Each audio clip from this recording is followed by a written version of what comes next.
Today, I'm going to teach you how to change ownership of your Wix website. Whether you're handing over a completed project to a client, transferring management to a team member, or passing control to another agency, this process ensures the transition happens smoothly and securely. If you want to get started on Wix, you can click on the link in the description down below. First, you'll need to head over to the Wix website and log into your account. Once you're signed in, you'll land on your Wix dashboard. Now direct your attention to the top left part of your screen where you'll find the project or site drop-down menu. This drop-down is your gateway to viewing all the websites and projects currently under your account. Click on it and you'll see a list of everything you've created or manage. From this list, locate and click on Go to All Sites. This will take you to a centralized view where all your websites are displayed together, making it easier to manage multiple projects at once. Now that you're viewing all your sites, it's time to initiate the ownership transfer process. Locate the specific website you wish to transfer and hover your cursor over it.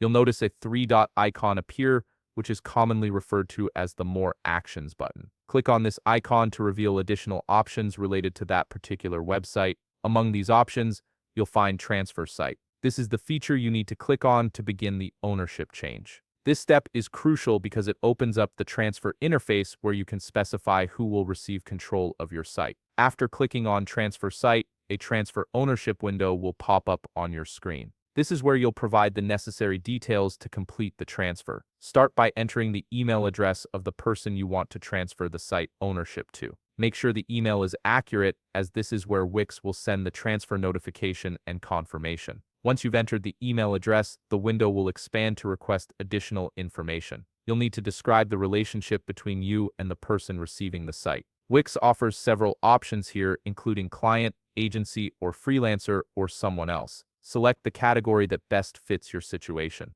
This helps Wix understand the context of the transfer and ensures proper documentation. Once you've configured these details, simply click on Continue to proceed with the transfer request. And that's it. You've successfully initiated the ownership transfer for your Wix site. The recipient will receive an email notification to accept the transfer, and once they do, full control of the site will move to their account. If you found this video helpful, please leave a like, subscribe, and see you in the next video.